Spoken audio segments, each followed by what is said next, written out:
જય અંબે ફ્રેન્ડ્સ, સુફાલીની રસોઈમાં તમારું સ્વાગત છે. તો આજે હું બનાવવાની છું કુરકુરી ભીંડી. તો જુઓ, એની માટે આવી સરસ ભીંડી કરી લીધી છે. અને બધા જ ભીંડામાંથી આવી રીતે જે બિયાવાળો પાર્ટ હોય ને, આવી રીતનો તે મેં અલગ કરી લીધા છે.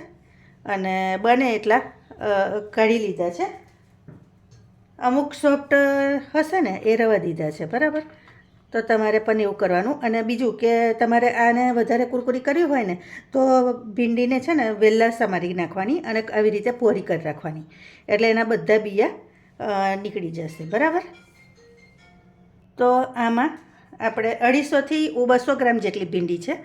તો એમાં આપણે પહેલાં કોર્નફ્લોર એડ કરી દેવાનો. તમે ચોખાનો લોટ પણ એડ કરી શકો.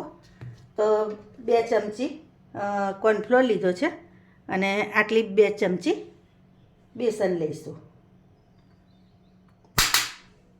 બરાબર. પછી એની પર આપણે ટેસ્ટ પ્રમાણે મરચું એડ કરી દેવાનું. થોડીક હળદર એડ કરી દઈશું. હળદર ટેસ્ટ પ્રમાણે વધઘટ તમે કરી શકો. પછી થોડુંક ધાણા જીરું છે એ આપણે એડ કરી દઈશું. આ સંચળ છે તો સંચળ પણ અંદર એડ કરવાનું, એનાથી પણ એનો ટેસ્ટ સરસ આવે છે.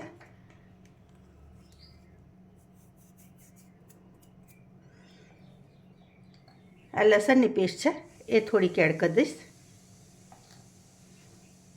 આશરે અડધી ચમચી જેટલી છે. એવી રીતે એટલી જ આદુની પેસ્ટ એડ કરી દઈશ. અને આ બધું હવે હલકા હાથે આપણે મિક્સ કરી લઈએ. પહેલાં મીઠું અત્યારે એડ નહીં કરીએ આપણે.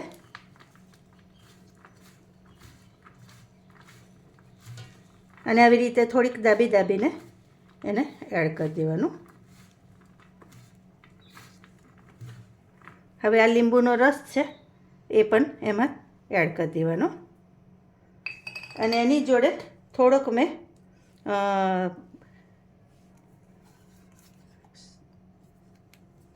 સરસવનું તેલ થોડુંક એડ કરીશ. તમે સિંગ તેલ પણ એડ કરી શકો.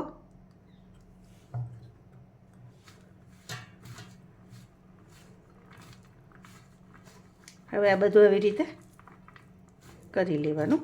તમને કોર્નફ્લોર કા ચણાનો લોટ ઓછો લાગે ને તો તમે થોડુંક પાછો ઉપરથી એડ કરી શકો. હવે આપણે એમાં થોડુંક મીઠું એડ કરી દેવાનું. મીઠું છે ને ઓછું રાખીશું કારણ કે સંચળ પણ એડ કર્યું છે ને આપણે, એટલે. અને હવે એને આવી રીતે બરાબર મિક્સ કરી લેવાનું. બીજી સાઈડે તમારે તેલ મૂકી દેવાનું. તેલ છે ને કડક થવા દેવાનું. જેટલું વધારે થાય ને એટલું સરસ થાય. તો ફ્રેન્ડ્સ, તેલ આપણું સરસ એવું થઈ ગયું છે. હવે એમાં આપણે આ ભીંડી થોડીક આવી રીતે એડ કરી દેવાની. અને તેલ ફૂલ જ રાખ્યું છે, ધીમો નહીં કર્યો.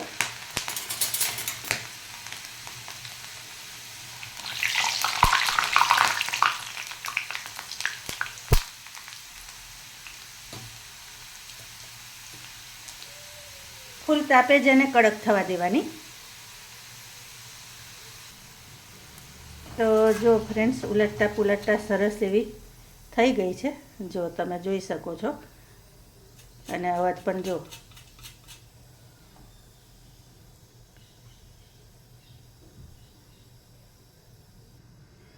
એવી રીતે આપણે ફરી પણ એડ કરી દેવાની. અને ફૂલ તાપે જ થવા દેવાનું એને.